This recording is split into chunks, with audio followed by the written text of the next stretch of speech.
Isso aqui, ó.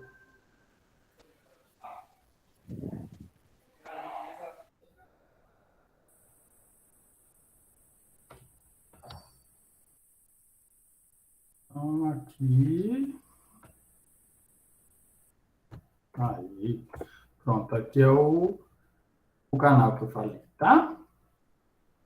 Então, como nós tínhamos visto, é esse ponto aí da plasticidade neural. Então, o que que nós temos aí de condições conhecidas como normalidade? Então, nós temos algumas definições para normalidade, dependendo da fonte que nós vamos utilizar, do que é consenso, qual fundamentação que nós vamos usar. Então, normalidade, né, inicialmente, era definida puramente por não ter nenhum tipo de sinal-sintoma. Então, o normal era a pessoa que não tinha nenhuma alteração, que não tinha doença, que não tinha nada. Tá? Então, esse era um ponto de vista onde, né, a pessoa está aceita ali dentro dos parâmetros da normalidade, com isso é considerada normal, não tem uma ausência de qualquer transtorno psicológico, comportamental, psiquiátrico até, e aí não tem nenhum sintoma, tá normal, tá? O que se considera, né, o ideal? É o que é socialmente aceito. Então, quando a gente vê, né, eu costumo falar que um dos parâmetros, até para a gente perceber o que é essa normalidade, esses parâmetros aceitos, às vezes a gente vê condições que acontecem nesses países aí que tem, né, como o Afeganistão, uma determinada crença que rege o que está acontecendo e passa a ser uma condição meio que dentro de parâmetros normais. Então, está aceito ali o conceito, está aceito como parâmetros dentro da normalidade, pronto. Esse indivíduo está seguindo os costumes daquela região, isso é considerado um padrão normal, mesmo que em outra sociedade isso possa não ser considerado o normal.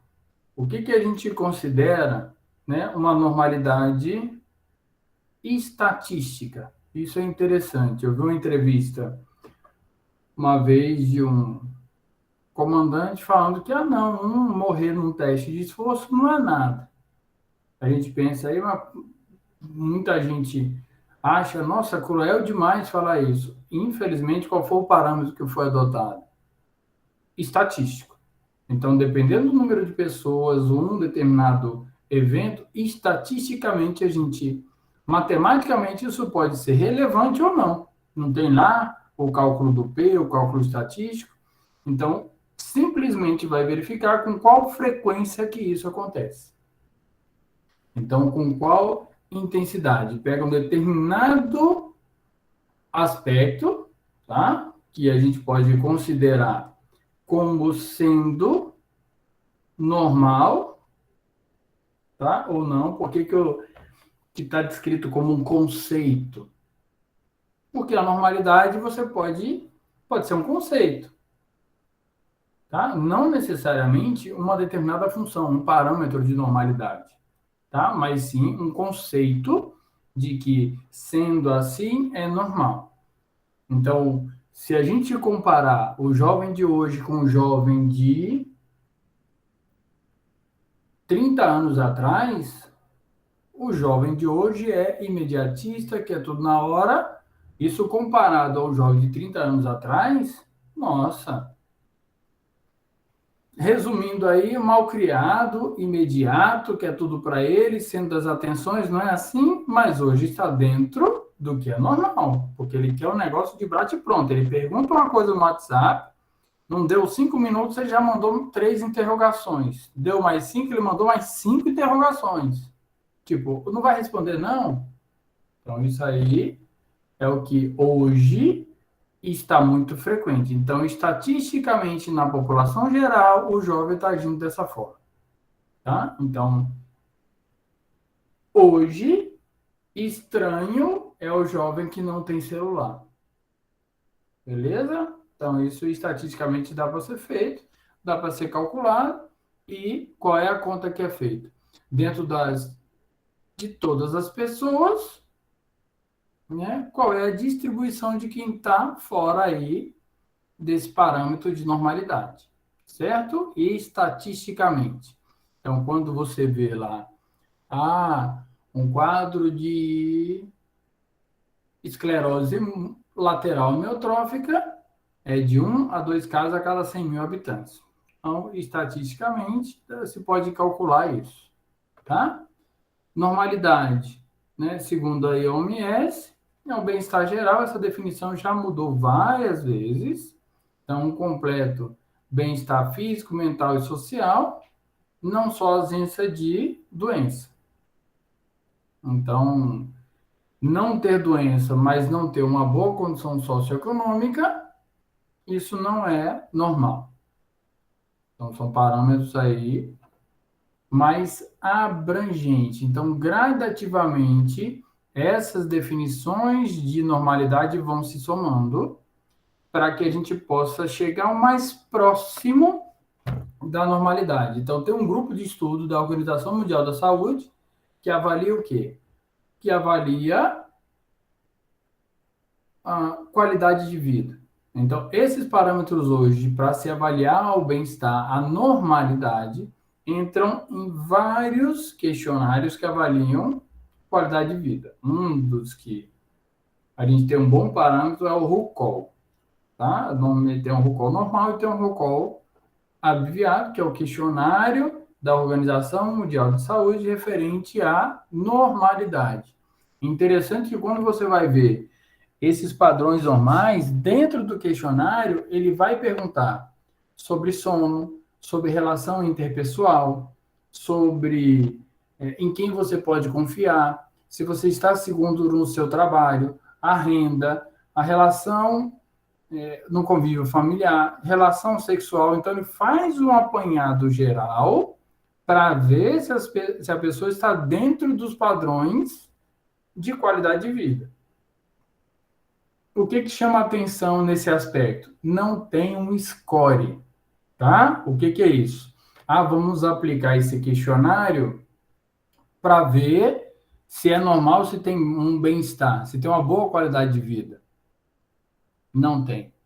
Não tem uma linha de corte. Acima de 70% tem qualidade de vida. Não, todo mundo tem. A diferença é o quanto de bem-estar que essa pessoa apresenta. Tá? O que nós vamos ver muito, né, é a normalidade funcional. O que é ser funcional? Conseguir realizar as atividades de vida diária, conseguir ter boa capacidade cognitiva, boa capacidade de raciocínio, boa interação com o ambiente e perceber o próprio grupo. Então, essa normalidade funcional é dessa pessoa que tem a capacidade de realizar as suas atividades de maneira funcional.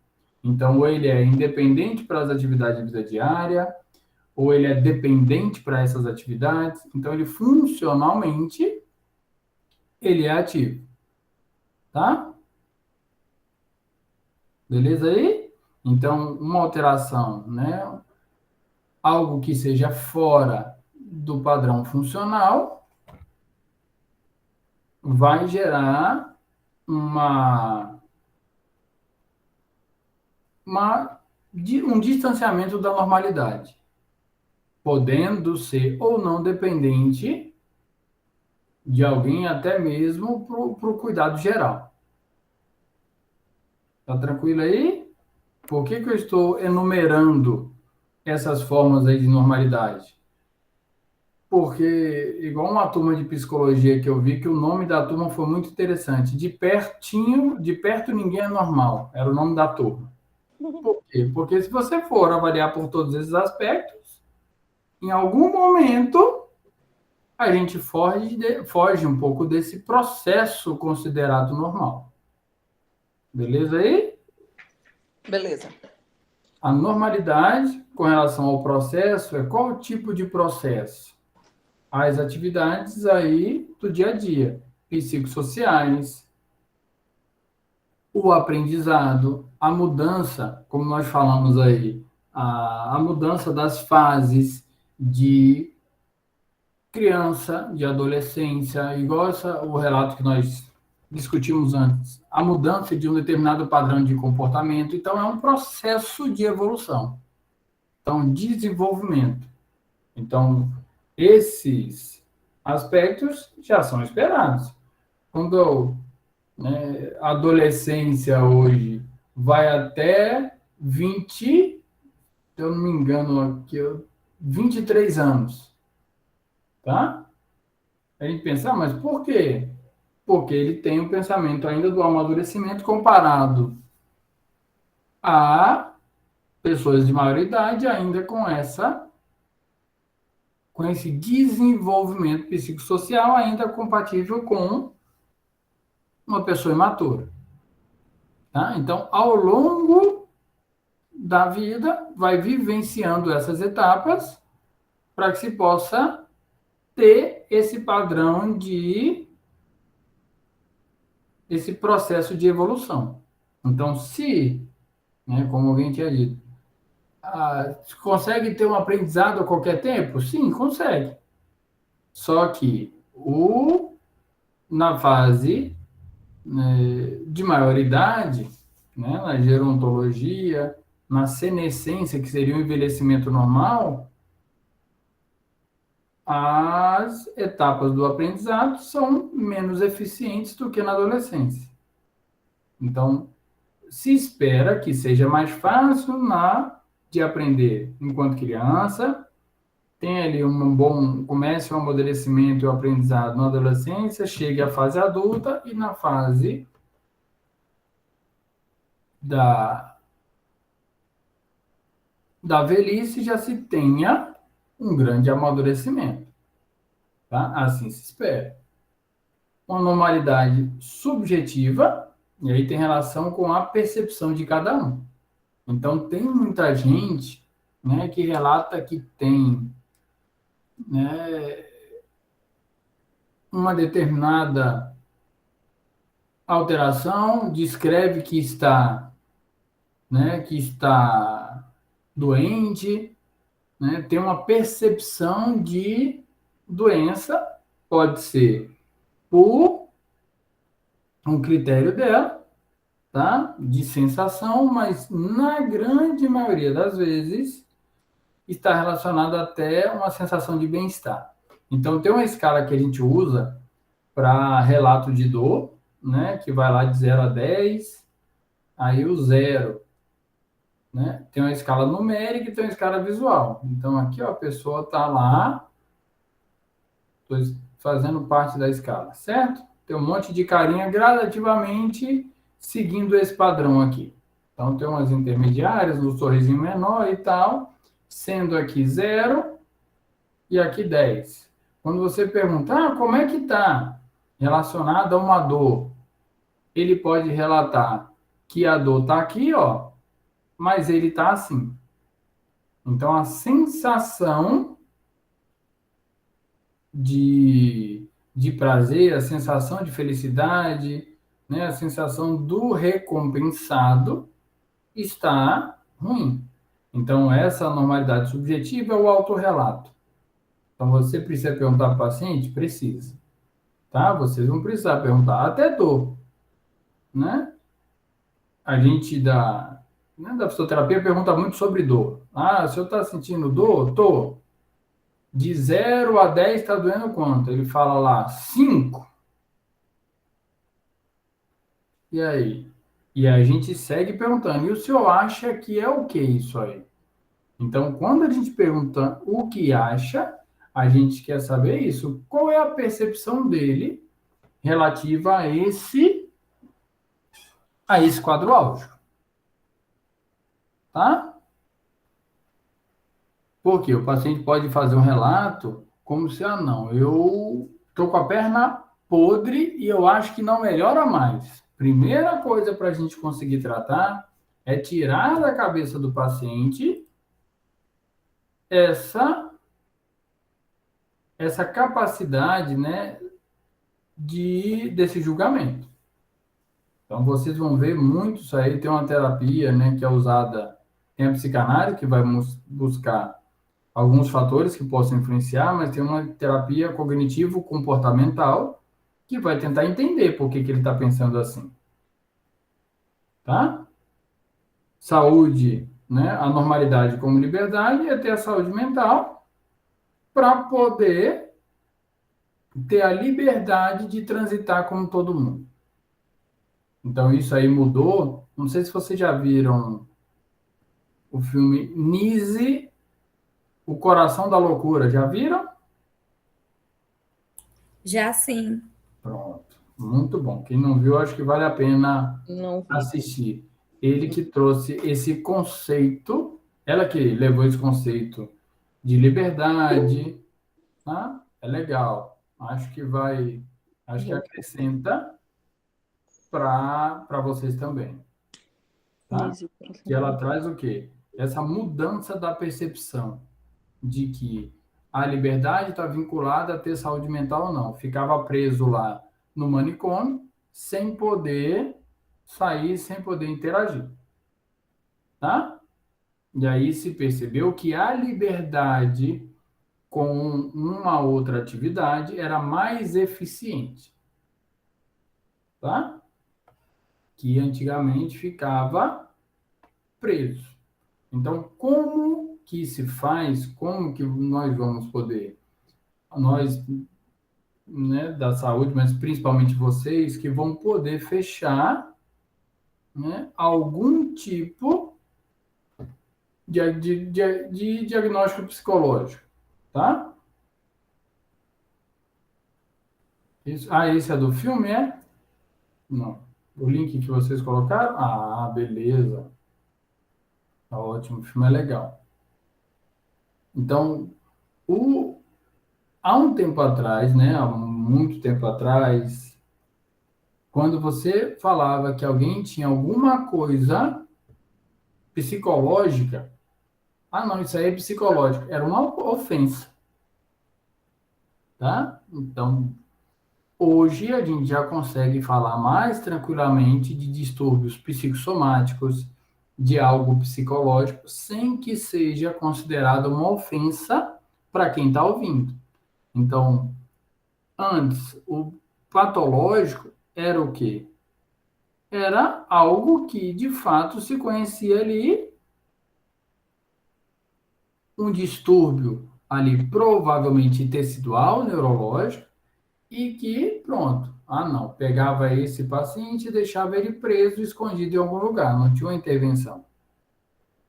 E aí, gradativamente, a psiquiatria clínica começou a buscar uma intervenção que pudesse, né, além de categorizar, além de dar ali o CID, além de classificar, buscar uma intervenção. Então, costumo falar, né, para quem vai fazer qualquer tipo de abordagem psicológica, os psicólogos, né, que porventura eu dou aula também,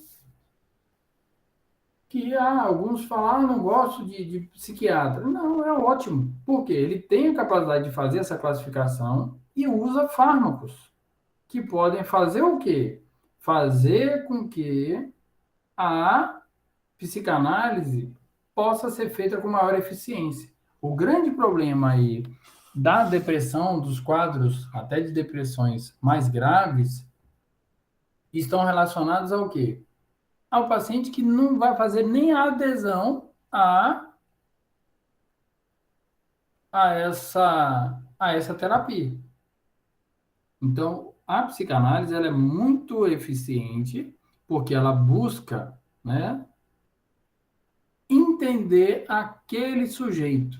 Então, percebendo aquele sujeito individualmente, sem simplesmente rotular, você consegue propor uma intervenção que para ele vai ser eficiente. certo?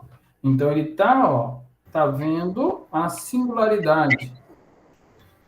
Oi? Fala aí, Luiz. Professor Cristiano, interessante. Agora, eu tenho contato com pessoas da família que estão fazendo residência em psiquiatria. E o Legal. interessante desses 3 anos de residência é que, primeiro, nesses 3 anos, eles fazem a disciplina na residência de terapia cognitiva comportamental. No último ano de residência, eles fazem psicanálise, um ano de psicanálise. Então, é interessante, realmente é isso que está falando, como, eu não sei a psiquiatria antiga, né? Nossa, Mas pelo menos a moderna bom, tem trazido muito essa questão desse trabalho associado e dessa visão realmente do bem-estar como um todo, não só no caso patológico, né? Mas toda essa outra parte também. Melhorou muito. Eu tenho um primo também, trabalho com alguns, eu tenho um primo que é psiquiatra, que a gente conversa muito, ele já tem uma idade maior, houve uma mudança muito grande. Essa história, né, da Anise da Silveira, que ela é, né, baiana, mas a história aconteceu lá no Rio de Janeiro, que, para vocês terem noção, o hospital que aconteceu, hoje depois se transformou num presídio. Daí vocês tiram a situação de segurança que era Sim. o quadro ali que eles eram colocados. E utilizavam eletrochoque, né? Que qual é o objetivo desse eletrochoque? Dar um estímulo elétrico direto no cérebro para que ele convulsione, e à medida que tem essa convulsão em excesso, ele gera uma fadiga sináptica, ele libera todo o neurotransmissor durante a convulsão. Depois disso, aquela pessoa que teve a convulsão vai ficar com uma fadiga, vai ficar apática. Observando, ficou calmo. Observando, ele está melhor. À medida que você repete quadros de convulsão, você vai gerando uma lesão cerebral. Um outro recurso que também era usado nessa época, que deu até prêmio Nobel, tá? Era a lobotomia. Então, que essa história começou-se a se pensar isso por causa da história do Phineas Gage. Não sei se já escutaram falar. Então, quem era o Phineas Gage? Era um trabalhador de uma construção de via férrea que era considerado um trabalhador padrão, tá? O que seria isso? Ele era ótimo, chegava na hora, bem competente, interagia bem com todo mundo. E nas atividades dele lá, houve um acidente que atravessou um ferro pelo lobo frontal dele, tá? Até então, acreditava-se que a loucura era uma alma, um espírito mau que girava dentro da cabeça e fazia um furo na cabeça de algumas pessoas para esse espírito mau sair e a pessoa voltar ao normal, que era a trepanação. Depois desse acidente dele, que lesou o lobo frontal dele e mudou completamente o comportamento dele, e ele sobreviveu. Não duvido, não. Nunca li nada sobre isso, nunca vi, tá? Mas, neuroquimicamente, o orgasmo libera dopamina. Teria esse papel, tá? Mas não sei, não duvido, mas nunca li nada, certo? Então, na história do Phineas Gage, se percebeu o quê? Lesionou o frontal dele. Ele não morreu e mudou completamente. O pensamento, a personalidade virou outra pessoa. E aí eles perceberam que, não é um espírito, tem área. Aí, a partir disso, que eles pensaram, já que o Phineas Gage, ele era normal e teve a lesão no frontal e ficou assim, vamos pegar o paciente psiquiátrico e vamos lesar o frontal. Eles começaram a lesionar o lobo frontal, e aí os pacientes psiquiátricos que eram ali esquizofrênicos, que eram agressivos, que queriam quebrar tudo, que eram muito ativos, passaram a ficar apáticos, sem iniciativa e mudaram o comportamento. É um dano no frontal. E com isso, achavam que estava curando a doença psiquiátrica. Então, um dos contextos do filme, tá? É essa luta dela entrar neste ambiente e mudar a percepção de todo mundo para uma intervenção mais humana. Não, Ele tem ali algo que ele não consegue entender direito, não processa bem, mas ele não necessariamente é agressivo. Então, vamos colocar ele em condições como terapia por animais, como pintura, em algo que ele fique mais entretido e consiga ter um retorno melhor, e tratando ele de maneira humana. Porque se você trata um paciente psiquiátrico, tá? Vamos botar aí, com esquizofrenia, que ele está alucinando, que está vendo um monte de bicho, um monte de inseto na árvore da sua casa. Ele vai lá e corta a sua árvore, cai bicho nele, tá? Porque a alucinação é sensitiva, é visual, é olfativa, é real para ele. Ele corta, ele derrubou aquela sua árvore, ele te protegeu, ele deu a vida por você. Só que só ele que está vendo o inseto. E você chega e briga, como que você faz isso? Você é maluco? Isso é muito triste para ele, porque ele está tentando te ajudar e você não percebeu a ajuda. Consequentemente, se você o agride, ele vai ter o quê? Ele vai tentar se defender, porque ele pode estar vendo, tendo uma alucinação, ou respondendo ao que você está fazendo, sem que ele tivesse culpa. Beleza? A complexidade dessa abordagem, desse diagnóstico, por isso o ponto de vista mudou. Esse filme é muito bom. Professor, o senhor estava falando aí sobre o eletrochoque. Ainda hoje é usado a eletroconvulsoterapia, que é a mesma coisa do que era o eletrochoque, só que eles têm anestesia geral, né? Eles passam por esse processo e, assim, tem muitos artigos que dizem que é eficaz, né? Temos uma conduta melhor hoje, nós temos eletroestimulação nervosa intracraniana. Não, transcraniana. Sim, tá? Hoje a gente usa neuromodulação, que é uma forma mais suave, menos agressiva de fazer essa intervenção, que já se tem pesquisa para Parkinson, para doença de Alzheimer, para depressão, tanto com onda de corrente elétrica transcutânea, tá? Passando ali pelo corrente elétrica transcraniana, quanto onda eletromagnética transcraniana, que dão esse resultado. O eletrochoque, por que ele vai ter aí essa eficiência? Por eficiência temporária, tá? Por que ela vai gerar isso?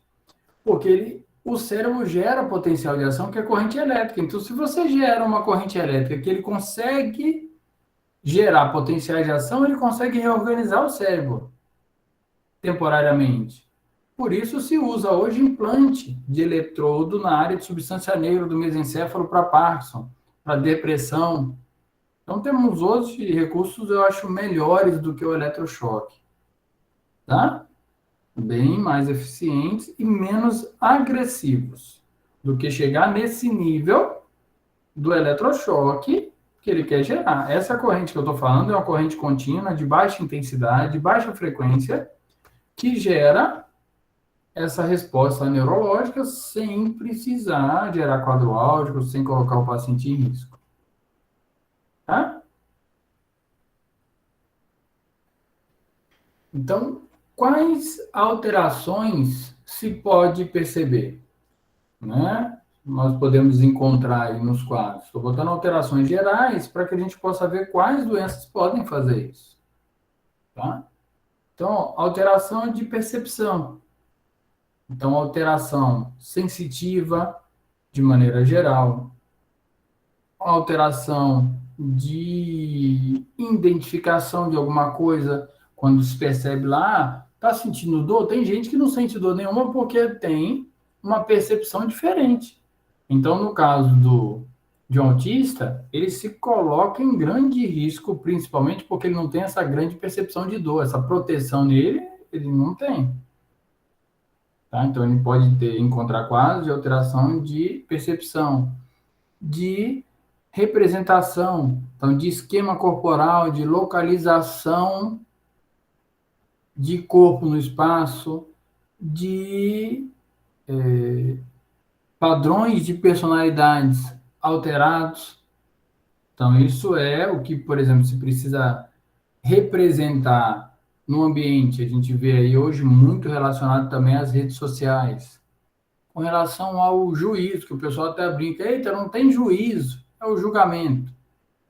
Então, não precisa ir longe lá que não tem juízo, a gente coloca uma pessoa apaixonada, e aí, o lobo frontal dela está desligado. E não sou eu que estou falando, não, é a ressonância funcional que não capta uma grande atividade do lobo frontal durante a paixão. E aí? Já ouviram falar isso? Então, isso quer dizer o quê? Então, quer dizer que o cérebro está debilitado quando está apaixonado? Sim.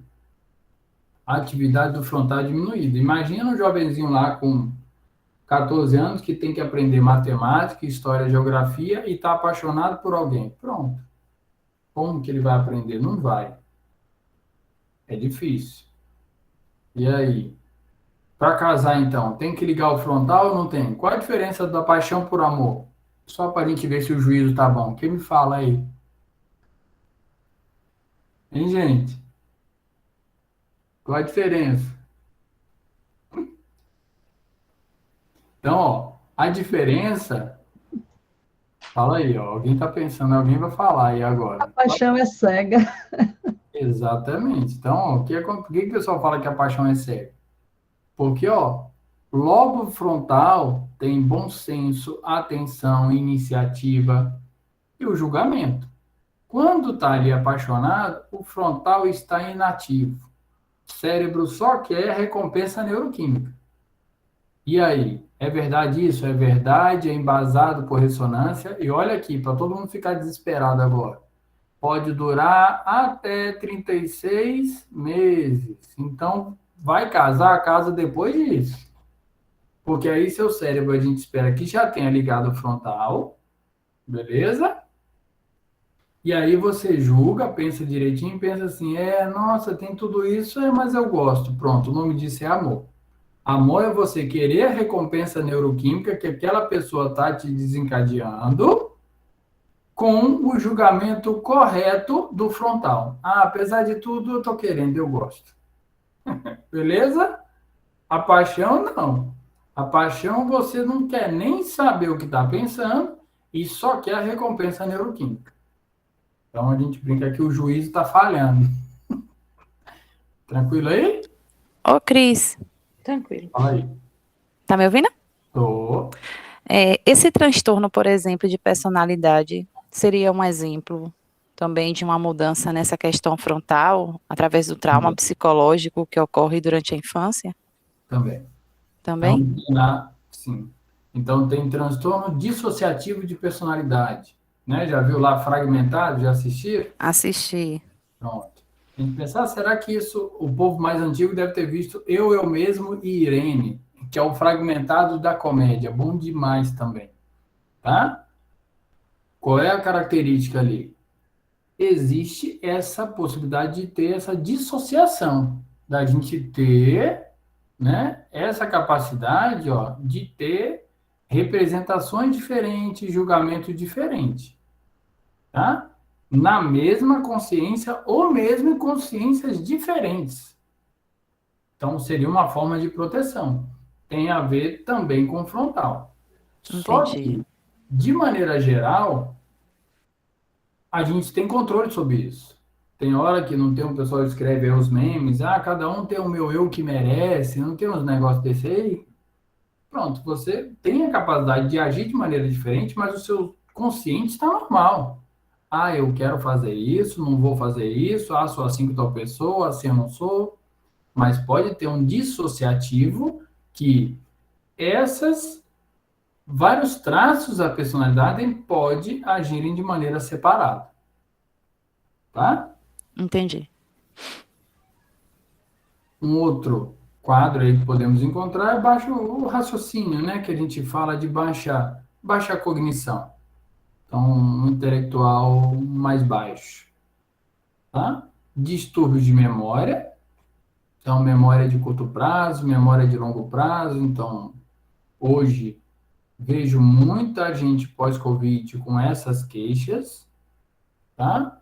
Um raciocínio mais lento, uma memória, né? Um esquecimento, uma memória de curto prazo não tão eficiente, tá?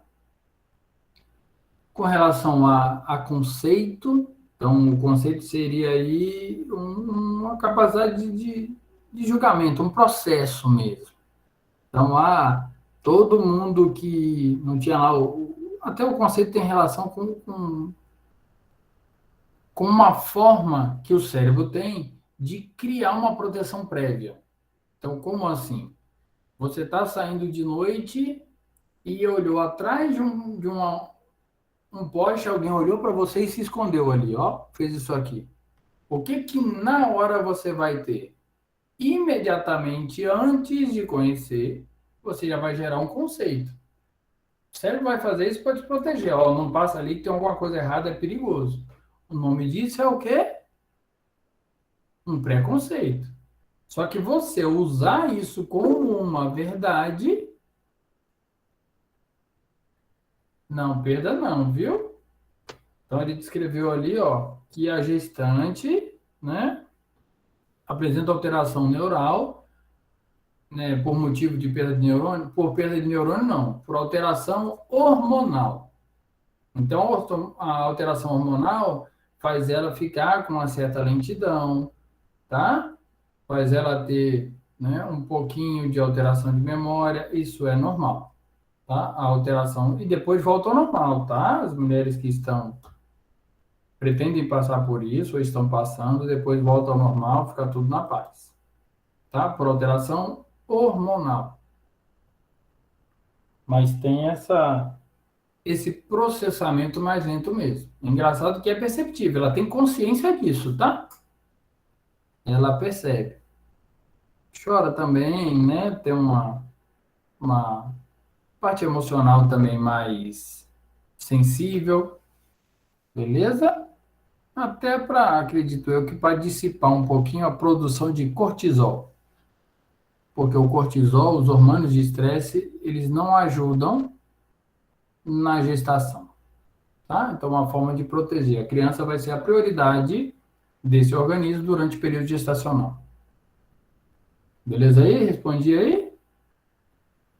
Então, voltando aqui. Sim. Beleza? Ótimo. Então, ó, o preconceito, então tem gente que tem conceitos muito alterados, generalizam tudo, então alterações de conceito também, de percepção, de contextualizar algum fato, tá? E usam aí o conceito prévio como uma verdade. Então, qual é o problema do preconceito? Preconceito todo o cérebro vai fazer. O erro é você partir do seu preconceito como se ele fosse uma verdade. Pronto, aí tá errado. Quer ver por quê? Por exemplo, alguns olharam para mim e viram careca. Se teve alguma pessoa careca que foi chata na vida de vocês, de imediato vocês já vão olhar e falar, ih, não sei, não fui com a cara desse professor, não. Por quê? Porque pegaram lá pela visão, então olhou, mandou para a área de visão, mandou para a área de pessoa careca. Pronto. E criou lá a sua percepção. À medida que eu comecei a falar, pode ter mudado o circuito ou ficou nesse circuito mesmo. Não é daquele jeito mesmo. Tranquilo? Então, todas essas alterações podem acontecer.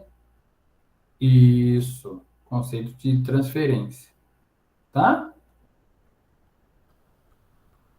Alteração de atenção, então TDA, TDAH, então déficit de atenção, pode estar relacionado à motivação, orientação, então em tempo, em espaço, então a gente avalia muito isso aí. Isso que o pessoal fala que o santo não bateu, né? Que é do conceito, tem um monte de santo não bateu, gosta de graça.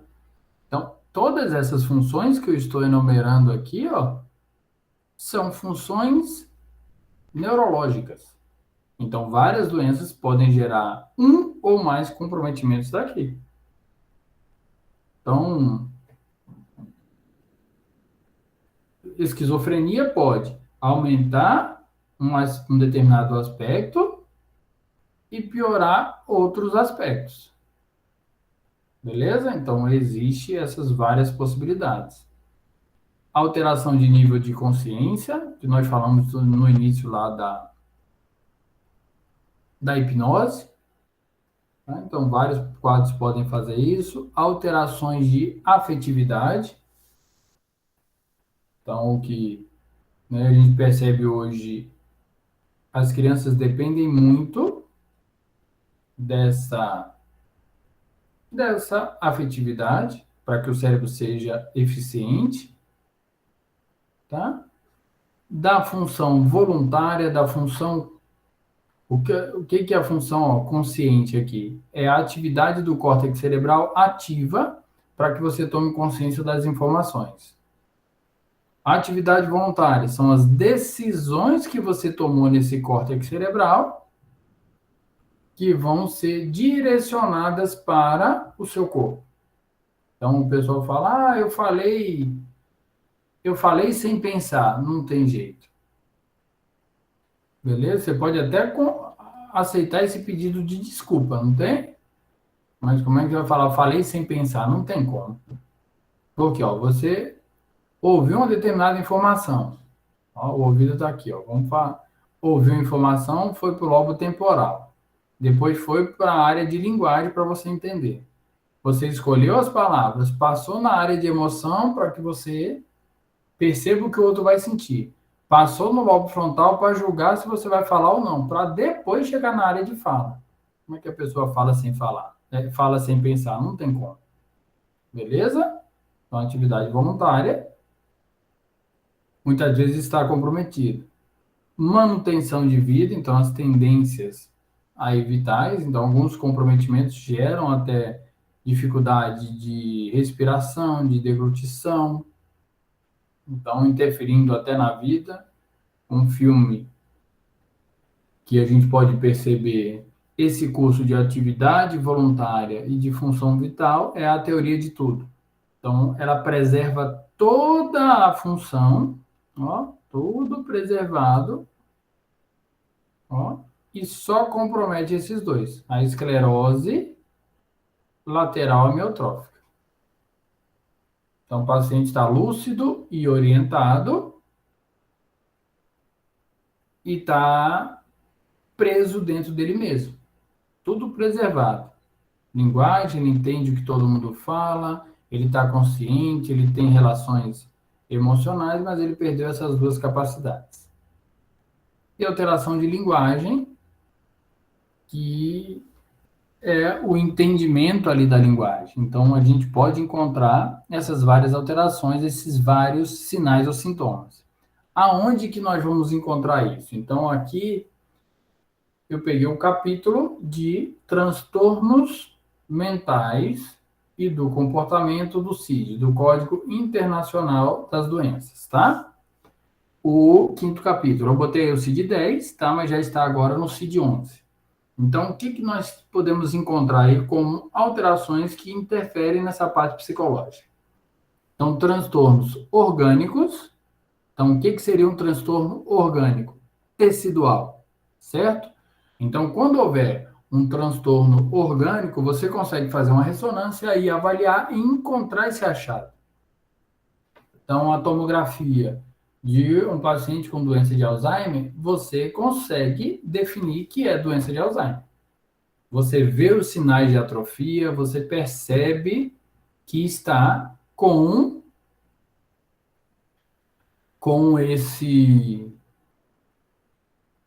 essa morte de neurônio acentuada. Tem muito espaço no cérebro desse paciente. Tá? Transtorno mental ou comportamental devido à substância psicoativa. Então, aí, podendo ser fármaco ou qualquer outro tipo de droga. Então, o uso de droga ele vai dar uma alteração mental comportamental. Qual é a diferença de um distúrbio mental orgânico para um de droga psicoativa? É que o orgânico é tecidual. Não vai ter um momento que vai estar, não, vai voltar ao normal. Não. Só se deixou de ter uma determinada agressão, mas ele não volta ao normal. O de substância psicoativa, aí sim. O que vai acontecer? Ele vai ser capaz de sair o efeito e melhorar. O capítulo aqui, ó, os CIDs de F20, F29, esquizofrenia, transtorno esquizotípico e transtornos delirantes. Tá? Então, aí já esquizofrenia é uma doença degenerativa crônica. Tá? Ela não é fatal. Então, ela vai gradativamente acelerando a morte de neurônio e o neurônio não funciona, né, direito durante o curso dessa doença. Pode acontecer aí, né, normalmente em adultos, eventualmente a gente vê casos em jovens também. Tá? Transtorno de humor, aí, né, relacionado à parte afetiva.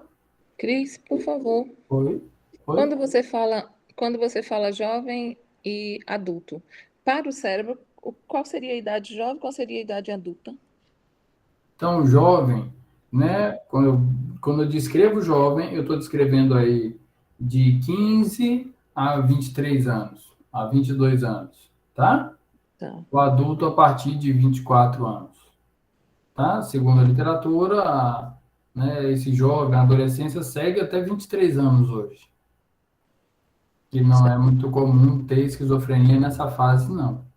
Agora tem aspectos interessantes. Vamos aproveitar, nós vamos falar um pouquinho mais dela, mas vamos falar um pouco aqui. Hoje já se sabe que o uso de maconha em menores de 18 anos predispõe à esquizofrenia. Então, são distúrbios que têm a predisposição genética, a pessoa herda ali 15% de probabilidade de desencadear. É uma mente brilhante, é maravilhoso. Tá? Ela botou o filme aí, muito bom. E é de transtorno, né? Transtorno obsessivo compulsivo, né? Não, uma mente brilhante. Ah, não, errei. Esse que eu tô falando é Melhor Impossível. Esse é maravilhoso, é de esquizofrenia, perfeito, isso mesmo. Uma mente Melhor brilhante é uma impossível. história real, tá? A história de uma mente brilhante é uma história real. De um matemático, posso contar um pouquinho? Por favor. Pode ver que é bom. Infelizmente, ele viveu muitos anos. Foi a óbito, se eu não me engano, tem uns 5 anos de acidente de carro, tá? Qual é a história do filme? Tá? A história real. E o que eu achei maravilhoso no filme? Que ele traz, né, o quadro de esquizofrenia, que é grave, porque tem uma alucinação. O que é alucinação? É o seu cérebro identificar algum fator sem que aquilo seja real. A gente faz isso. Se a gente fechar o olho agora e imaginar uma bola amarela, a gente vê a bola amarela. Então, a gente não precisa ver nem sentir para ter a sensação.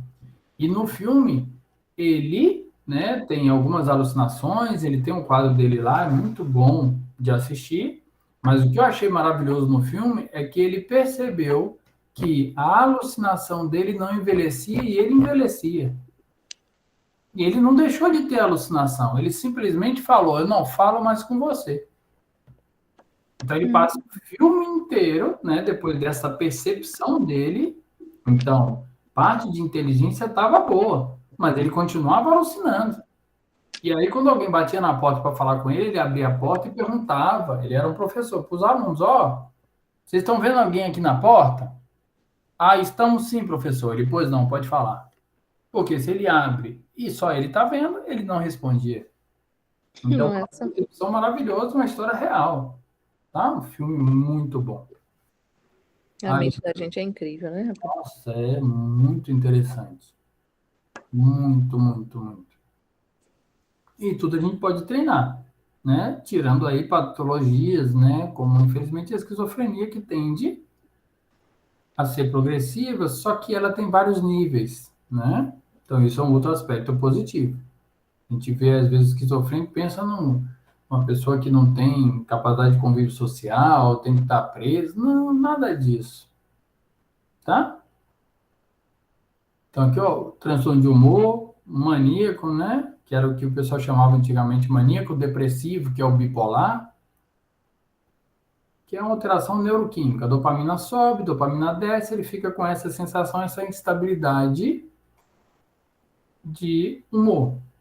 E esses quadros, né, essas classificações, como eu falei da psiquiatria aí,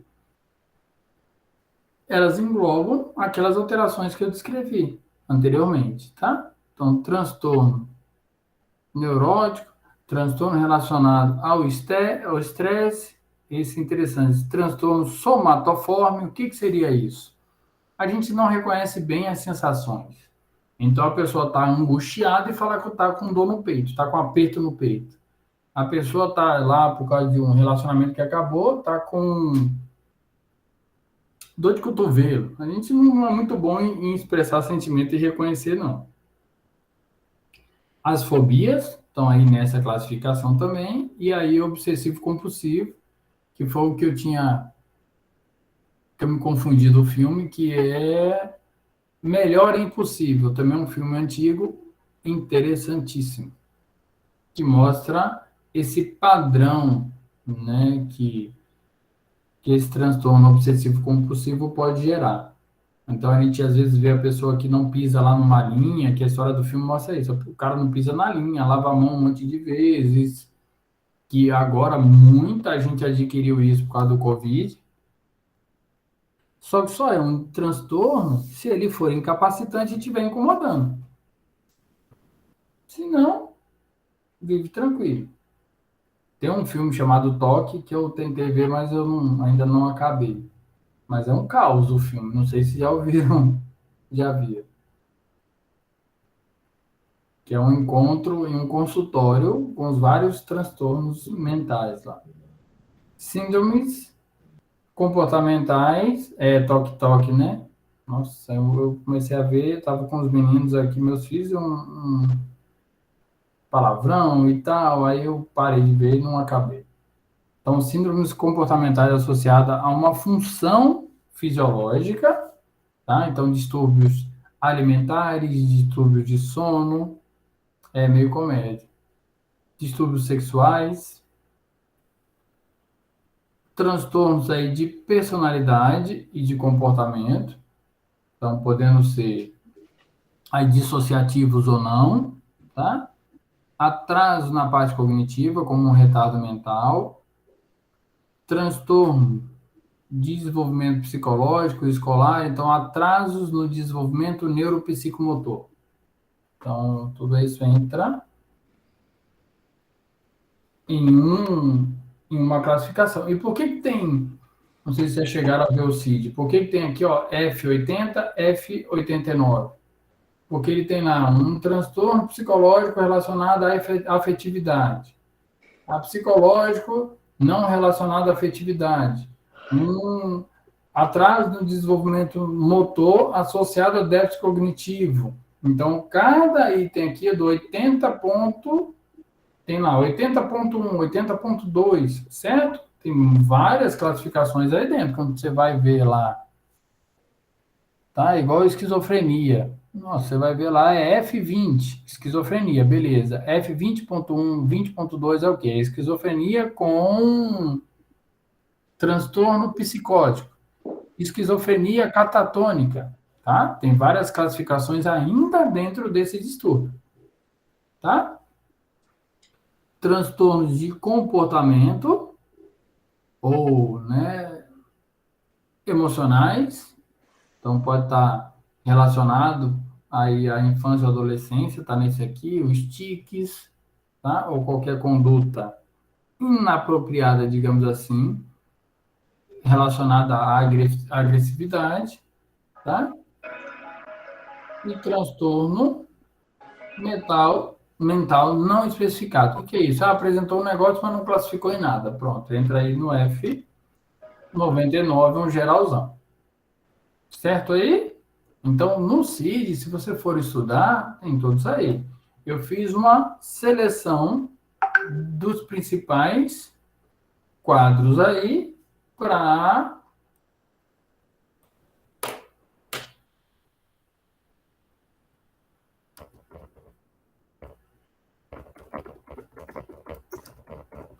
os principais quadros para que a gente possa ter essa noção dos principais, mas passando também pelos outros, tá? Então, o que seria esse transtorno obsessivo compulsivo? Então, é um transtorno, né, como o nome está dizendo, onde existe uma necessidade de gerar algum tipo de ritual, algum exemplo, algum evento que a pessoa criou ali um padrão de que se ela não fizer aquilo, algo muito ruim vai acontecer. Então, se não abrir a porta 3 vezes e fechar, o ladrão vai entrar aqui e vai roubar a porta.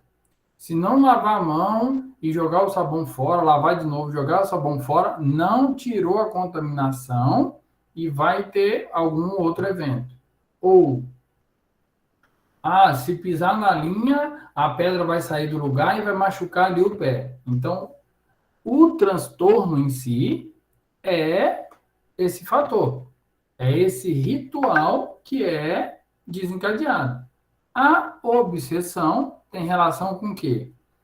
Isso ficar recorrente ali na cabeça. Então, tem só obsessão? Tem. Então, quando a pessoa fala, tá obcecado por alguém, ele está só com ele no tempo inteiro na cabeça. Então, quando tem essa parte de transtorno obsessivo, é que a pessoa fica focada em um determinado pensamento. Então, boa parte de invenções, né? Se vocês, eu não lembro o nome do filme agora. Eu acho que é o Louco, o Mestre, eu não sei. A história de como o dicionário de Oxford foi escrito. Muito bom. O Gênio e o Louco. Não sei se alguém já viu. Então, a maioria dessas ideias, né, são de obcecados. Tá? O Gênio e o Louco, a história é muito boa de ver. Tá? Então, tem esse pensamento recorrente, só que o transtorno obsessivo compulsivo, esse pensamento recorrente, tá? Tende a ser desagradável, tende a ser ruim. E na compulsão ele precisa fazer um ritual, então um determinado gesto, um evento, uma ação, alguma coisa da mesma forma que ele não consegue controlar. Por quê? Porque essa sensação que vai dar algo muito errado, vai ter algo muito ruim, ele não consegue vencer. Tá? Pode estar relacionado, aí nós vamos voltar lá na neurociência, na neuroplasticidade. Pode estar associado a algum evento. E aí, o que vocês acham? Pode ou não pode? Está associado a algum evento da vida. Criou uma determinada memória e por isso adquiriu esse padrão. E aí, o que vocês acham? Pode ter algum evento ter desencadeado. Tá? Então, o Covid vai deixar muita gente com alguma obsessão, tá? Então, eu por trabalhar, né, na área de saúde, talvez Priscila também, isso, que tá o ponto de fixação, né? E o que o pessoal descreve também hoje, tá todo mundo usando como gatilho, mas muitas vezes não entende claramente o que seria. Então, tem ali um fator que desencadeou. E perdeu a conexão com a área cortical. Então, não sabe por que está acontecendo. Tá? Então, você pode tentar gerar ali uma quebra desse circuito. E Nina? Nina vai vindo? Hã? Tá. Oi, tranquilão?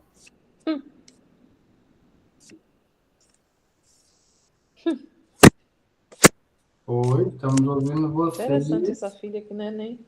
Hã? Estamos ouvindo você. Isso, Imagina. Lorete, né? Lorete. Eu vou ligar, vou falar com Nina no WhatsApp para saber dos detalhes. Ou talvez também Gorete saiba, que o pessoal tava dando notícia a ela. Ela está com o som ligado. Desativei.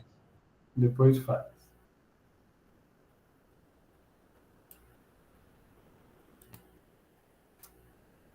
Então, ó, o transtorno tranquilo, tranquilo. Eu acho que você tem como ativar de novo aí, não tem? Que eu fechei. Ah.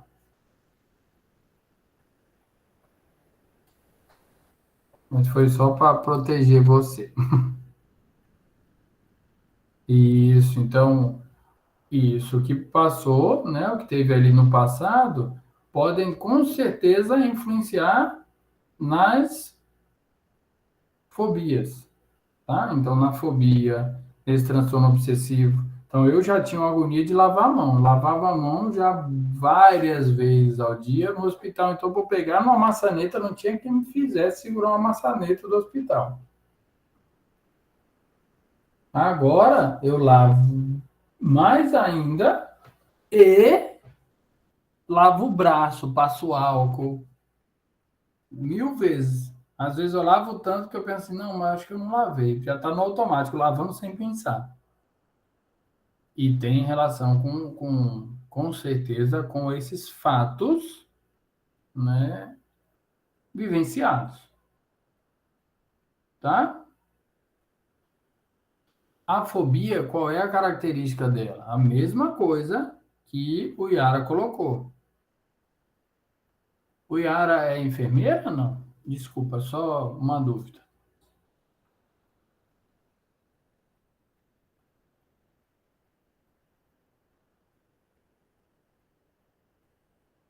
Então, qual é a característica da fobia? É ali um medo.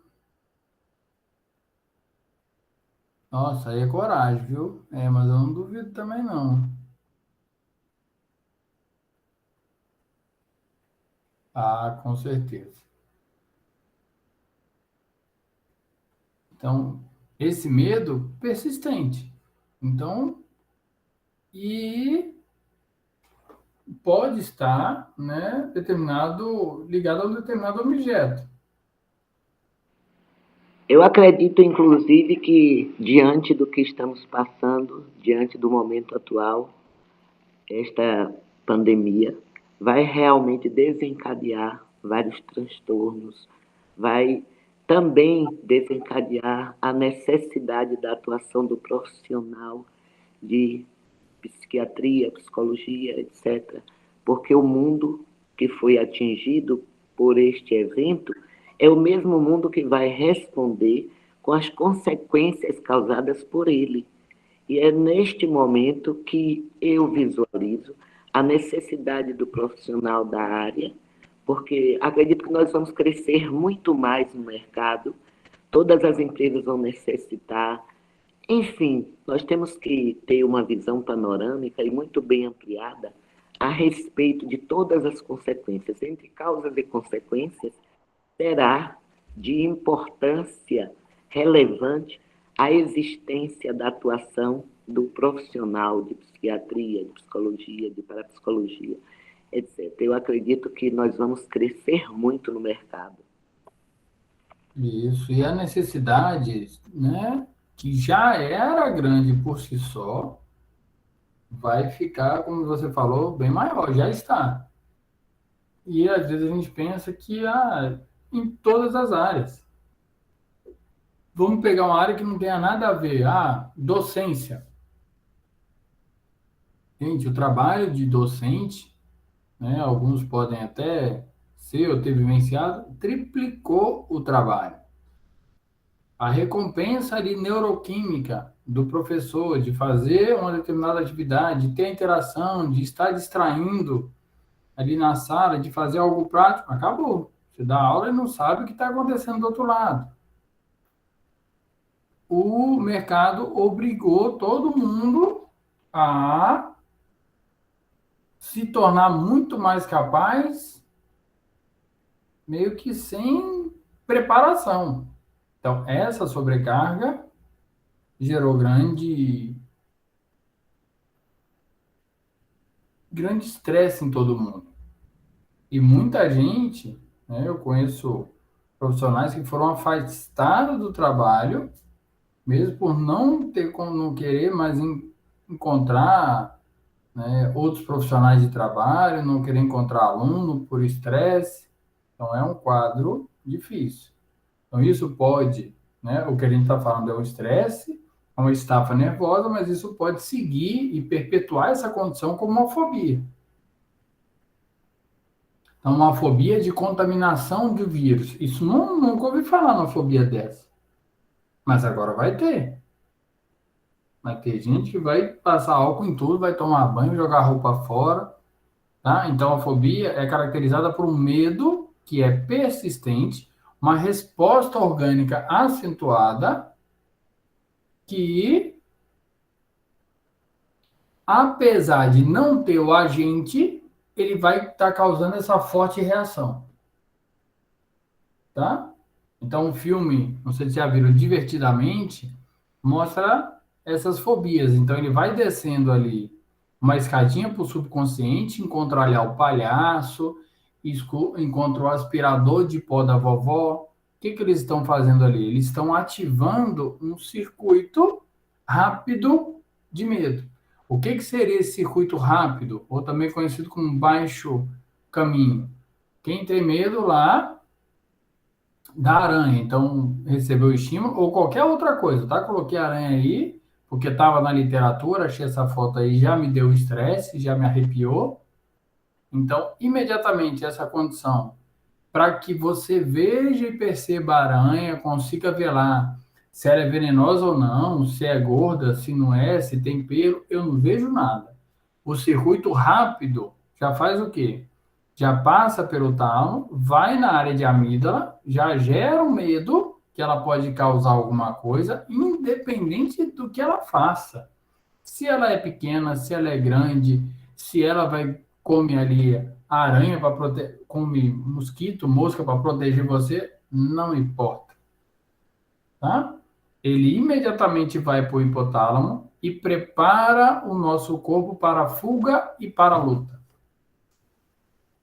Beleza?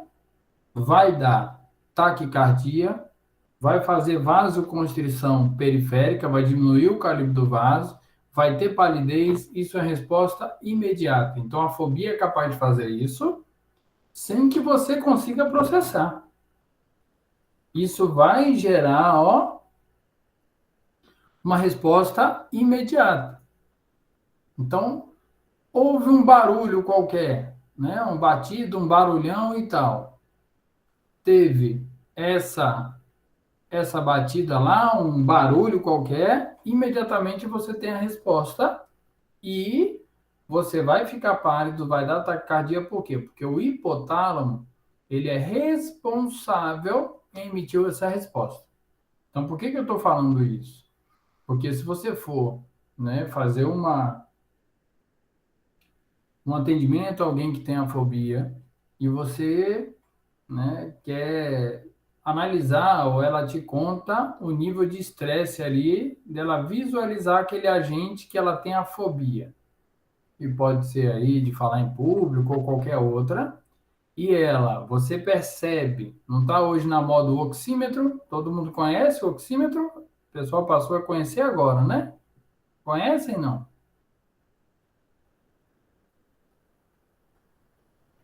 Então, sim, o oxímetro, não. O oxímetro é um aparelhinho que a gente coloca assim, no dedo. Sim. Isso. Eu conheço. Isso, ele mede oxigênio, ele mede frequência cardíaca, ele mostra ali o pulso.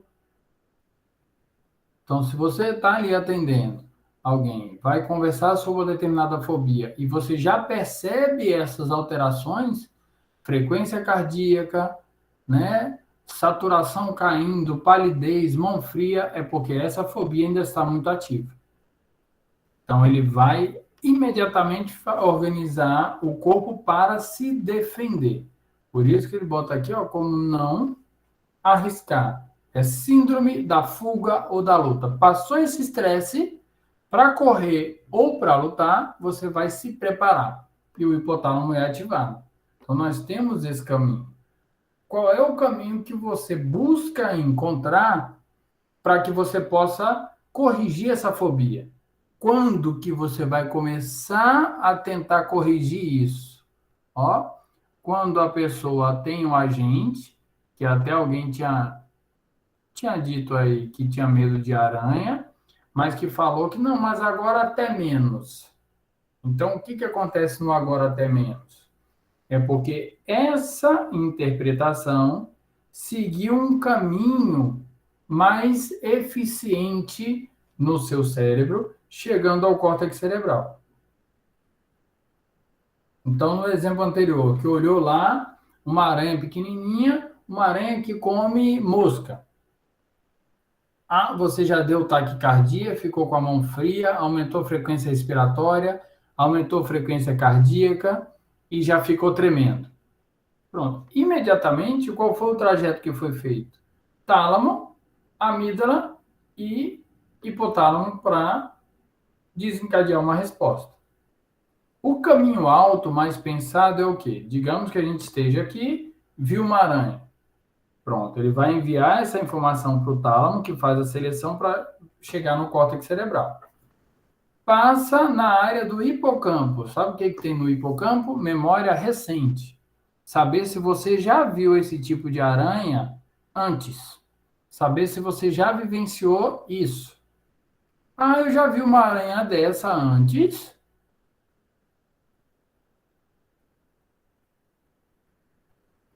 Ó, então viu a aranha, mandou para o tálamo deixou passar para o córtex, mas mandou primeiro para a área de memória recente. Você viu ali, não, já vi essa aranha, manda agora para o córtex cerebral. E ela não me fez nada quando eu encontrei com ela, e porventura até caiu em cima de mim, mas não fez nada e andou. Pronto, legal. A partir daí mandou para a amígdala. Nesse exemplo que eu dei, essa aranha foi lesiva? Não foi. Então, vem aqui no hipotálamo e não sinaliza para aumentar a atividade. Ó, pode ficar tranquilo que essa aí tá ótimo. Tá? Agora, pode ver uma aranha. Foi uma aranha lá grandona, caranguejeira. Mandou para o hipocampo. Ela fez alguma coisa? Não, mas nem precisa fazer. Cruz credo, só de ver dá medo. Mandou para o córtex sensorial? Não, não importa. Com certeza, ela de tão feia, ela vai fazer alguma coisa. Mandou para a amígdala, gerou um medo enorme, como um pânico, e ele preparou o seu corpo para a guerra. Beleza? Tranquilo aí? Entendeu o mecanismo protetor? O que seria a síndrome do pânico? E aí, alguém consegue definir para mim? Isso. Ele trabalha, como o Vamusa botou aí, uma cadeia contínua de função. Então, a gente diz que ele tem memória associativa. Quando a gente pensa em alguma coisa, ele vai interligar várias vias para chegar a uma conclusão. Igual aqui, ó, vou pegar um exemplo menos traumático do que a aranha. A gente está aqui na aula tranquilo e, de repente, escuta o barulho de uma bomba. O que a gente faz? Escutou o barulho da bomba, veio aqui na área de memória recente, isso se a gente não tomar um susto enorme. Lembra que tem esse caminho mais curto, ó. Ouviu um barulho da bomba, já veio aqui, deu medo e já deu taquicardia. O susto é assim, certo? Beleza? Pronto. Ou ele pode também seguir isso aqui. Veio, não fez nada, mas deu um susto e gerou a resposta a esse barulho.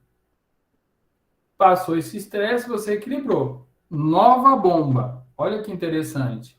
Vai para o tálamo, ele manda para o hipocampo e fala, não, essa aí, ó, já é a segunda bomba. Manda para a área de memória recente, o que acontece? Não aconteceu nada comigo na primeira. Ele não manda para a amígdala, você não fica com medo, e não toma susto. Já viu que o susto você toma uma vez só? Já percebeu isso? Você não toma 2 sustos seguidos com o mesmo agente, tá? Pode entender esse evento como gatilho, sim. Esse aqui, ó. Qual é a diferença de um pânico real para a síndrome do pânico?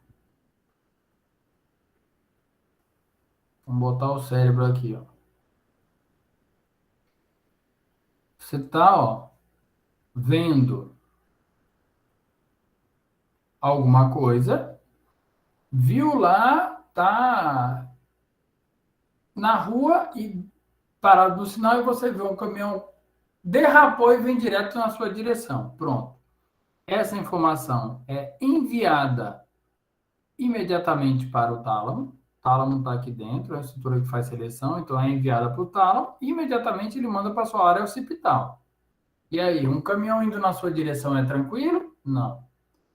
Imediatamente, ele vai gerar o quê? Uma resposta na área do hipotálamo para que o corpo todo tente se preparar para essa condição. Vai gerar pânico? Vai. O que é o pânico? É uma condição extrema de atividade do hipotálamo. Tá? Então, ele vai chegar no hipotálamo e vai sinalizar, ó, dá um jeito aí, porque o caminhão está vindo na nossa direção. Então, imediatamente, essa informação vai para o hipocampo, nunca passou por isso, vai para o córtex, nunca foi atropelado por um caminhão, mas eu sei que vai dar problema. Massa vezes a aceleração, a gente sabe que a pancada é grande. Vai para a amígdala, morreu de medo e gerou pânico. Pronto, isso aí. Qual é o pânico? A partir do hipotálamo, o que o hipotálamo faz? Ele manda a resposta para o corpo. Então, do hipotálamo, vai para o corpo.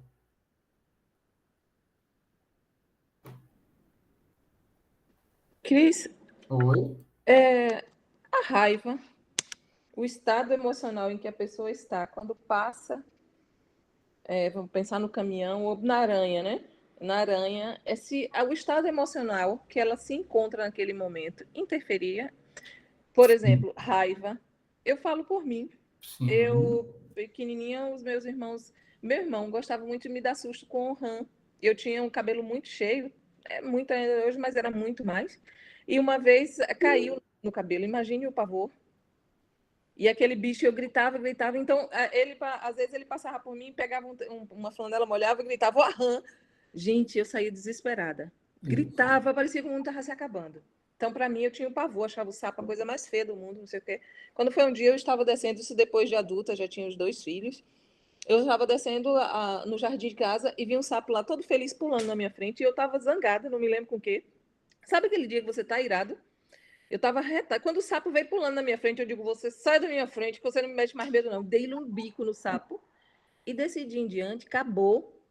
Eu digo, ó, tu não passa mais na minha frente, não, porque a partir de agora acabou, viu? Eu estava zangada, não, nem me lembro com o quê, mas eu sei que eu não estava, sabe aquele... Acho que eu decidi lutar, né? E dei um bico no sapo e acabou o medo. Não tem rã, não tem sapo, se aparecer, eu parto para cima. Esse estado emocional, no momento em que eu vi aquilo que me provocava terror, faz uma diferença? Faz, porque aí o que ele faz? Você ativou a área de amígdala, né? Que pode ser ativada tanto por medo quanto por raiva. Você ativou por raiva e você mandou também para o seu lobo frontal o quê? Uma informação de que, ó, vou resolver. Então, não tinha aquilo que foi aprendido, que a rã era um problema, que podia ser lesiva, que, sei lá, faz o xixi desse cego, não tem esse monte de história que a gente escuta? Sim. Você desfez esse circuito quando você percebeu que a sua capacidade é muito maior do que o do sapo e que você resolveu facilmente esse problema. Então, a raiva foi uma modulação. Isso aí que você está descrevendo foi pesquisado em Harvard com o Exército. Tá? O Exército americano lá, a Marinha Americana, os SEALs. E aí, por que é o melhor exército do mundo? Porque eles aplicam isso no Exército. Eles perceberam que o hesitar e o erro era por medo. Atira ou não atira? A criança não é, a mulher, pronto, explode e morreu todo mundo. E eles treinam dessa forma. Induz um pensamento, uma resposta imediata, sem ativar o medo. Foi o que você fez. Só que você fez por uma determinada raiva. Eles têm uma forma de treinar, né? A raiva também é um fator. Então, coloca esses, né, Bacana. esses combatentes em situações de medo, de estresse, para que eles possam modular isso. Então, você não vai ver ele expressar uma determinada emoção, né? A polícia também, tá? Aqui no Brasil também isso é feito. Mas lá, isso é feito baseado nos conceitos de Harvard. Aqui a gente meio que gera um estresse, às vezes a gente pensa, mas por que o cara vai ser colocado nessa condição de estresse, nessa humilhação, passar essa raiva? É porque está modulando essa resposta. Eu fiz exatamente isso. A partir Exatamente dessa coisa do sapo, eu percebi e aí eu comecei a aplicar muito do enfrentamento, né? Pelo estresse. Do Você estresse. fez a irritabilidade por estresse. Por estresse. Tá? Mas não é todo mundo que tolera, certo? Uhum. Não é todo Ok. mundo. Mas se faz isso. Tem um filme chamado Tratamento de Choque que mostra isso. Muito interessante. Então, colocou na condição de estresse. Então, qual é a diferença aí do pânico real para a síndrome do pânico? Você descreveu como exemplo. Uma coisa é ele pegar lá o sapo e jogar no seu cabelo, isso é real.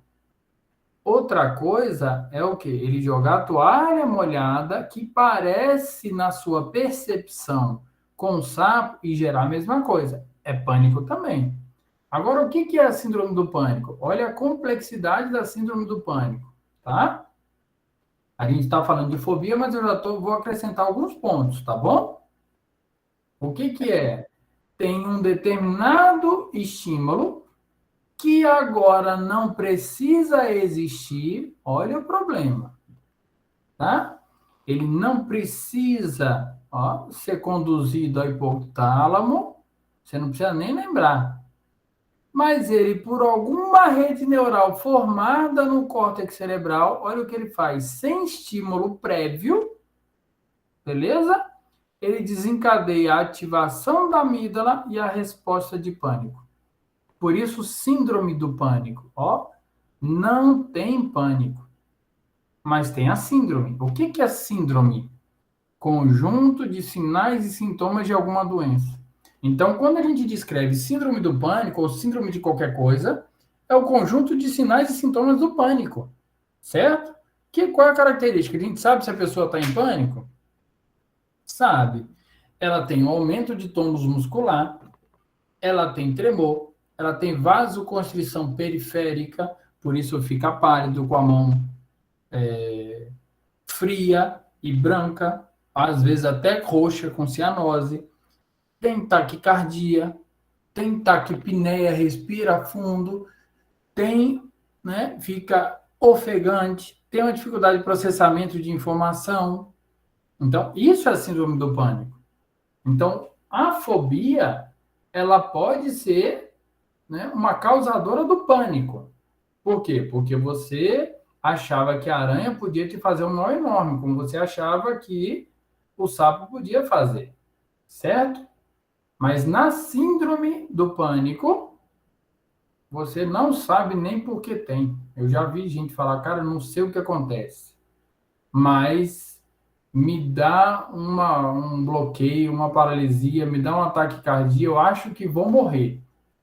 Então, não tem os agentes causadores, mas tem toda a resposta orgânica. Certo aí? E precisa também de um atendimento emergencial, psicológico.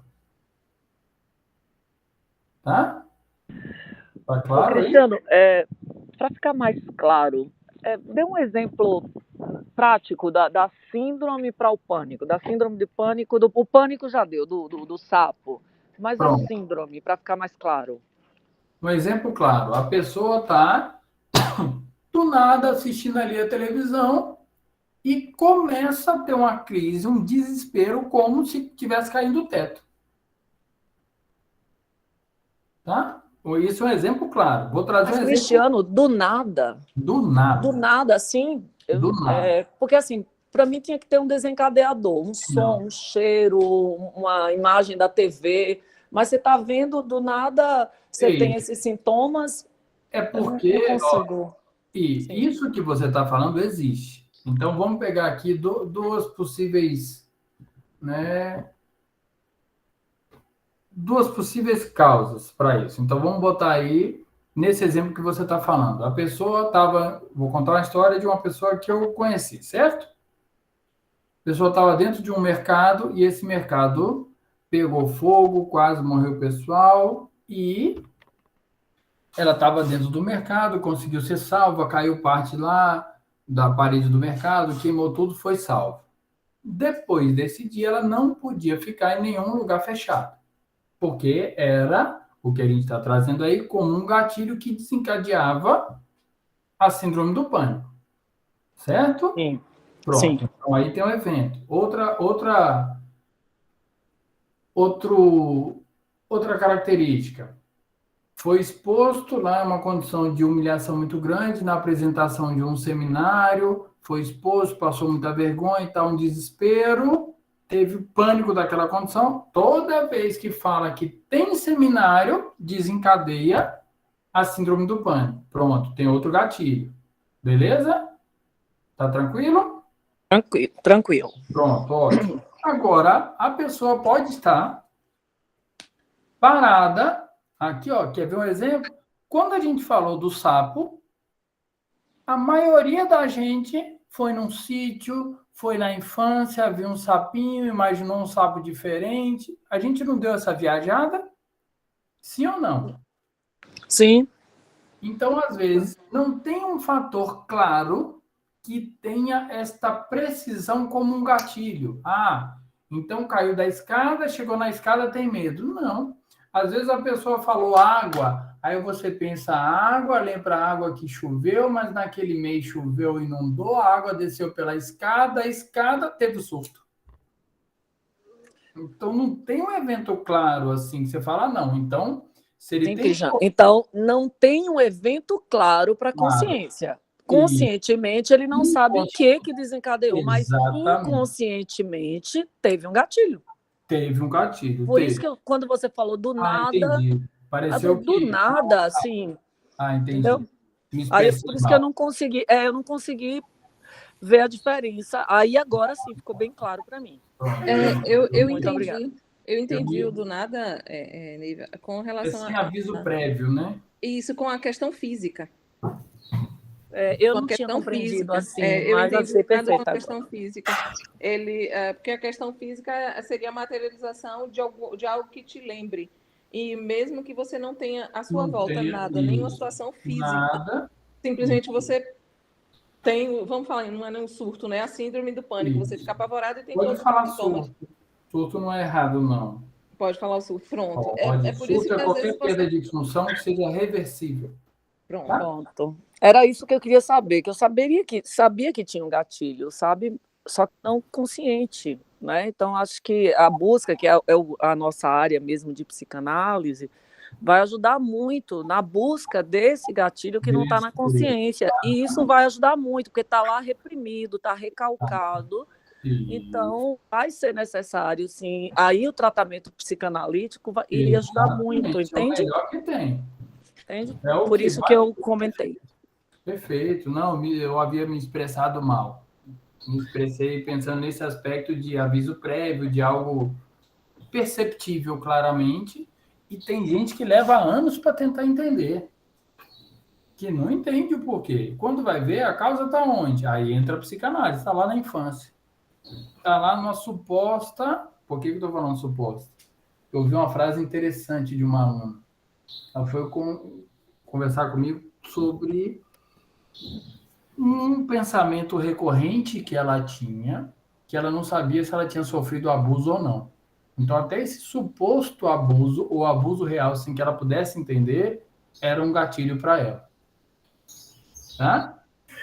Interessante isso. Então, isso vocês que vão procurar muito.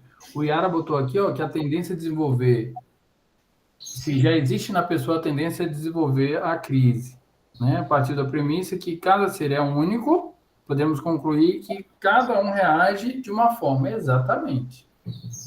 Tá? Bom dia, Cristiano. Oi?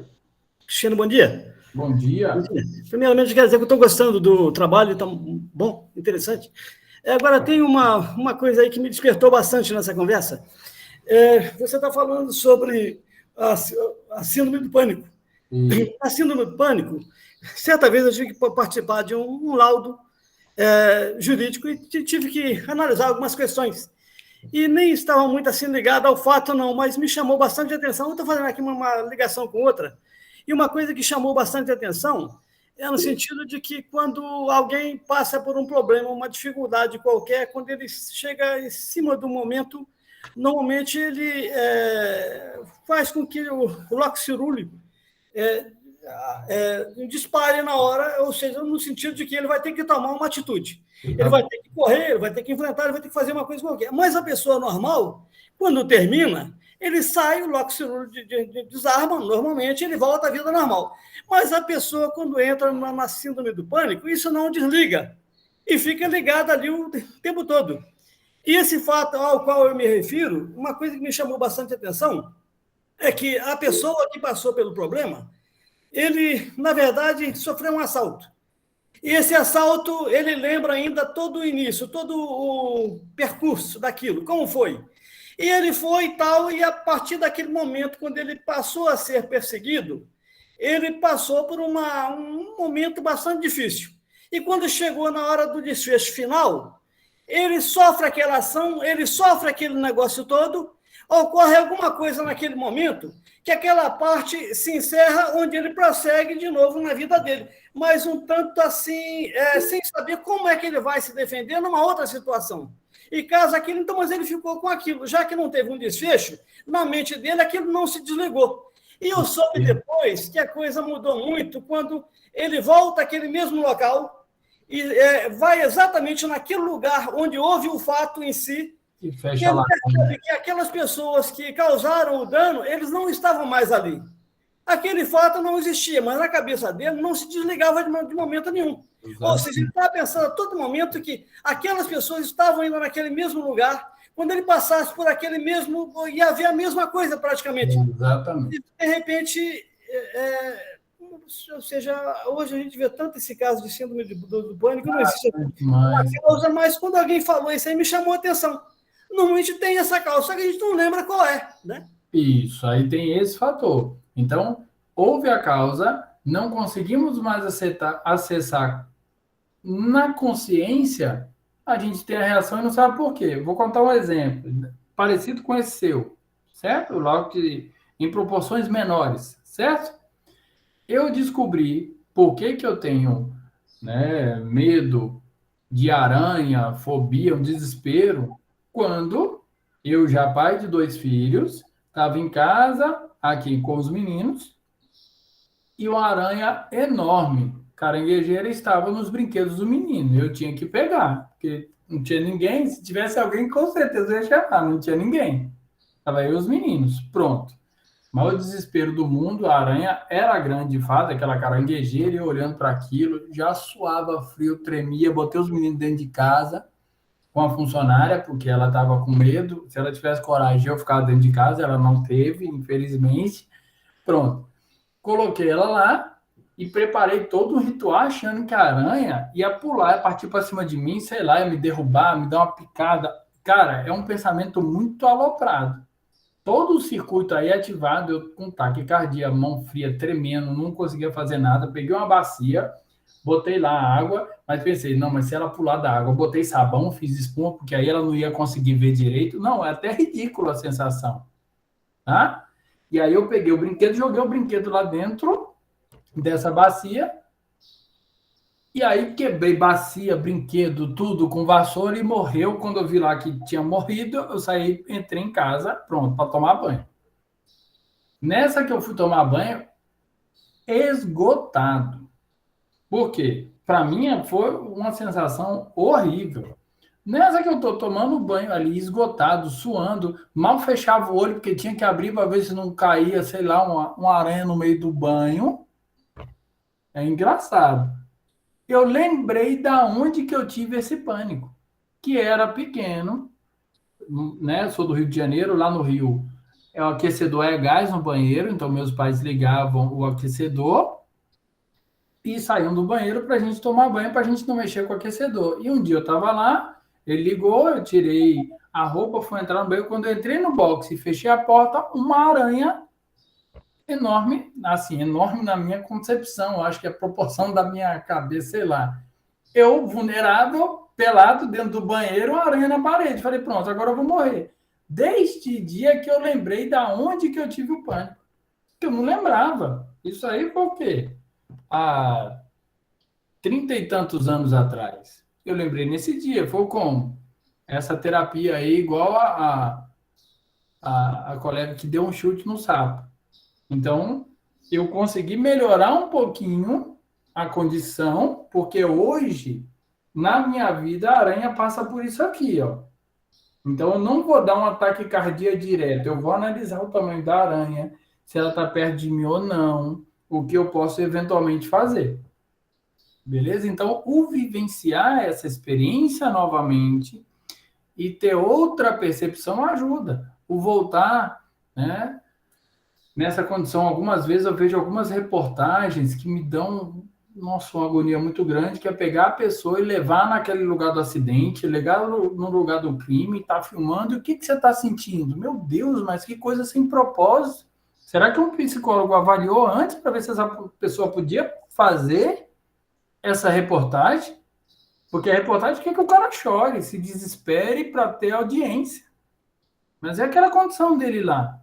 Cara, eu tenho 2 anos que estou convivendo aí com o Covid. Praticamente 2 anos. 2 anos? Então, praticamente 2 anos. Na UTI Covid. Cara, a gente vê coisas, assim, da doença mesmo. Então, você não... O profissional da saúde não está preparado, ninguém está preparado. Então, o ideal é que todo mundo pudesse saber se o outro pode ouvir o que você tem a dizer. A gente tem que melhorar isso aí.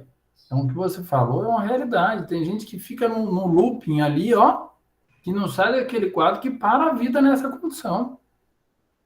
Fica parado ali, ó, não vai para lugar nenhum. E o pessoal fala, mas por que não aguentou? Por que ainda fala, que a gente ainda escuta ouvir, mas como se suicida? Eu não entendo uma pessoa que se suicida. Não vai entender nunca, porque sua dopamina é diferente da dela. Suas condições ambientais são diferentes. Ninguém entende suicida tendo a dopamina dentro de parâmetros normais. Qual o critério neuroquímico para uma escolha futura de recompensa futura depois da morte? É uma dopamina baixa que vai subir depois. Cristiano, do seu exemplo. Oi? A Ivone?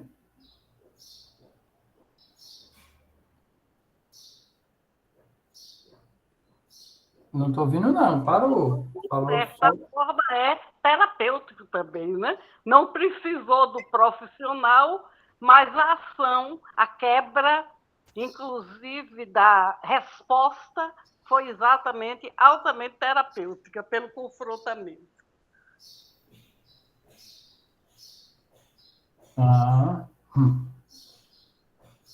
Tudo em paz?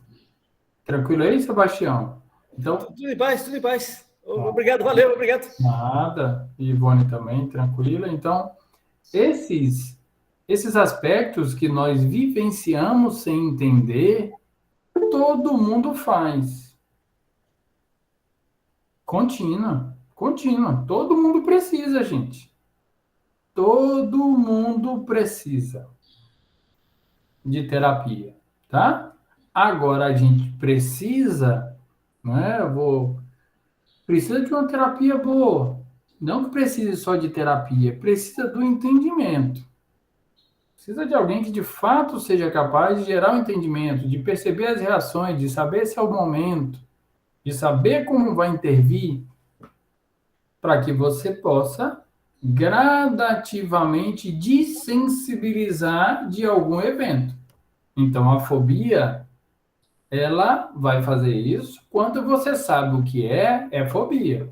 quando você não encontra claramente ali, eu já vi muita gente, né, igual o que, né, onde conheci até a Isabela, a gente falando até de um jovem aluno, o hesitar do aluno era muito grande, chegava a ser patológico, uma timidez muito grande, muito, né, muito inseguro em função disso. Algum aspecto, né, da formação dele que gerou essa vulnerabilidade maior. A gente tem que tentar perceber isso aí. Tá? Então, o que a gente espera poder desencadear aí nesses quadros né, de estímulos relativos ao estresse? Que a gente tenha uma capacidade de processar a informação com mais calma e gerar uma resposta hipotalâmica, né, que vai gerar resposta no corpo com um controle maior. O que o organismo vai querer fazer? De imediato ele quer isso aqui, ó. Ah, melhor não arriscar, não vai fazer não. Mas se você consegue ter o controle de não enviar direto para aqui, ó, processar a informação, passar na área de memória recente, que é o hipocampo, ó, para ver se você já vivenciou aquilo antes, para depois mandar para a área de amígdala para saber se gerou, né, uma reação de medo, de raiva ou não, para depois preparar o corpo, é a melhor opção. Então, o treinamento, né, de atletas passa por isso aí. Por quê? Aqui, ó, eu só tirei um pedacinho, tá, dos aspectos, né, neurofisiológicos nossos. Agora, quer ver uma coisa interessante? Vamos botar futebol aí, quem gosta de futebol. Quando o Brasil perdeu de 7-1, qual era a característica dos jogadores? Estavam chorando, estavam instáveis. Então, isso fez com que ele gerasse, né, um medo da derrota, talvez, estou supondo o medo da derrota, tá? Mas como estava no Brasil, essa exposição maior. E isso fez com que ele gerasse uma resposta hipotalâmica diferente, tá? E com isso, o controle motor foi afetado. Então, hoje, quais são os melhores atletas?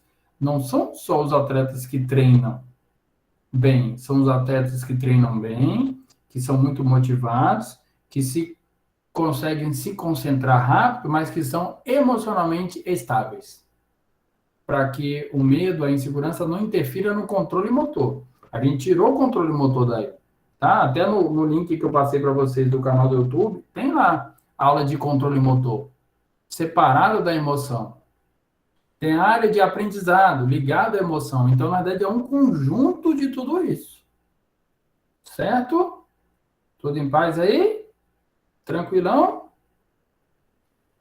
Querem parar aqui, que eu volto daqui? Tranquilo. Por causa do horário.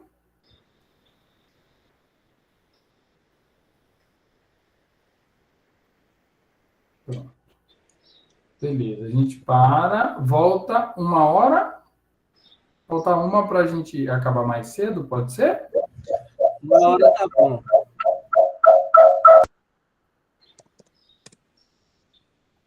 Beleza. Valeu, galera. Tudo na paz. Alguma dúvida? Tá indo tranquilo aí? Tudo bem, a aula tá ótima. Que bom. Beleza, galera. Tudo ótimo. Maravilhoso. Tudo certo, tudo ótimo.